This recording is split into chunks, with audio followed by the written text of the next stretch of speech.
talk about a missing person investigation that's now about 18 days in, based on a TV interview with retired Detective John Bueller outside the Pima County Sheriff's Office in Tucson.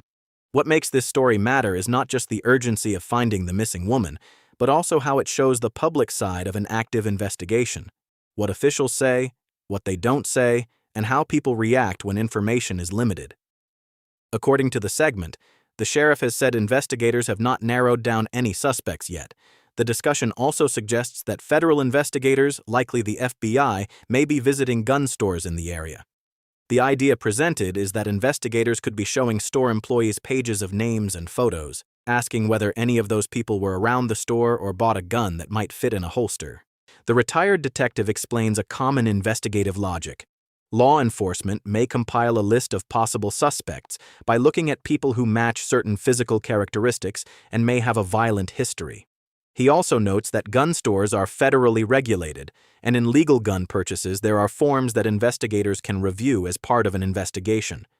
The segment also talks about DNA. There's mention of unknown DNA found in the house, and a separate mention of a glove found about 2 miles away. The retired detective says he personally puts less weight on the glove unless it can be clearly connected to the case, since it could be unrelated and left by someone else. Another key detail raised is that there was blood visible outside the home, and the sheriff has apparently shared a theory that the woman was targeted and that it wasn't a burglary.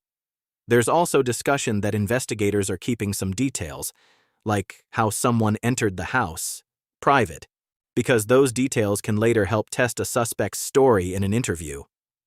Finally, the report mentions additional cameras and that some video evidence is currently in the hands of Google, with hope that it can be obtained and used.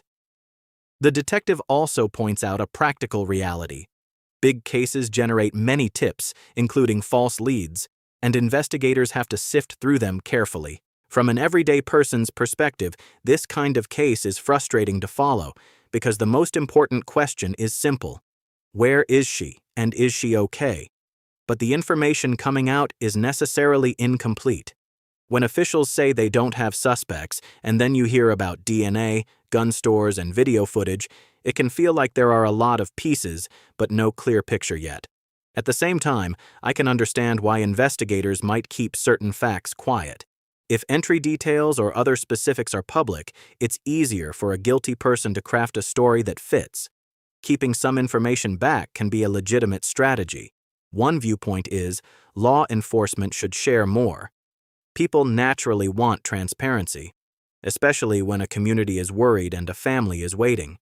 The less information released, the more anxious the public can become. Another viewpoint is, law enforcement is sharing what they safely can. The segment itself emphasizes how many moving parts there are: local agencies, the FBI, evidence processing, tip management, staffing limits, and decisions about what could jeopardize the case if revealed too soon.